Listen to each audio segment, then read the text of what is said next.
Well, a little earlier on today, I spoke to one of Oscar Pistorius' friends about his court appearance. Mike Kendrick runs a landmine charity and has worked closely with the Paralympic star.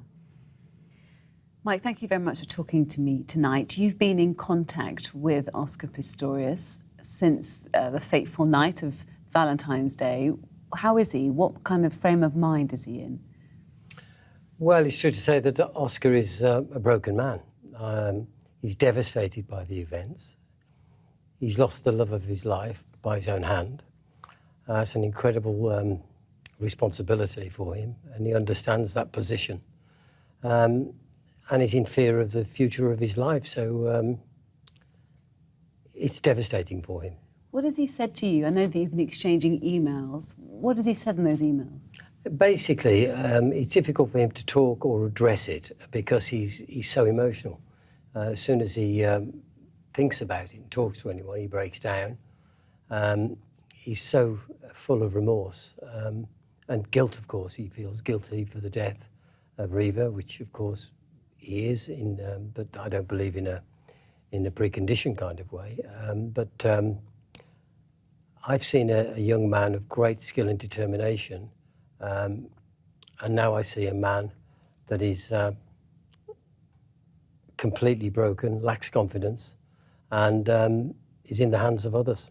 He was the nation's darling, wasn't he? A sporting hero. Now he's on trial for premeditated murder. Yeah.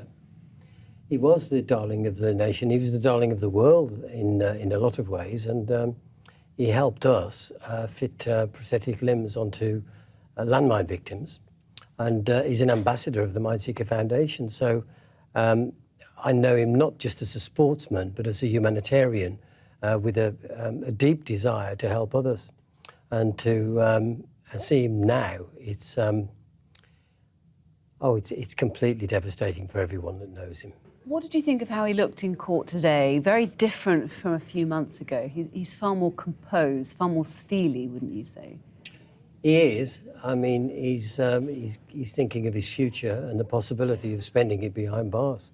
It's enough to make anyone very composed and very serious, and planning his defence, of course. So he's got a lot on his mind. Do you think we'll hear the truth? Yes, I think we will. And one has to understand, I think, what you do in these circumstances. Most people regard this, well, I would have checked whether Reva was in bed first, I would have shouted, I would have reacted differently. So you believe him? I do, because I've seen it too often in Africa, and I love South Africa, but you're living in a constant fear with a gun threat. It alters your rational thought. But what about the testimony we've had from other friends who've said that he does have a reckless side, enjoys fast life, fast living, cars, guns, and he has a temper. He has a temper that he sometimes doesn't control. What do you think of that? I've never seen that side of him. I've always seen him as a gentle human being. Of course, I know he loves fast cars, and, you know, he's been thrust into the limelight, and, you know, he's a young man enjoying himself, and that's bound to have some effect. If he is cleared, will he go back to competing? Do you think he'll ever get over this? I have my doubts, because it's had such a profound effect on him, but I hope he does, because he's got a lot to offer. And of course, we want Reva's parents to get justice as well, don't we? Mike Kendrick. Absolutely. Thank you very much for joining us tonight. It's a pleasure.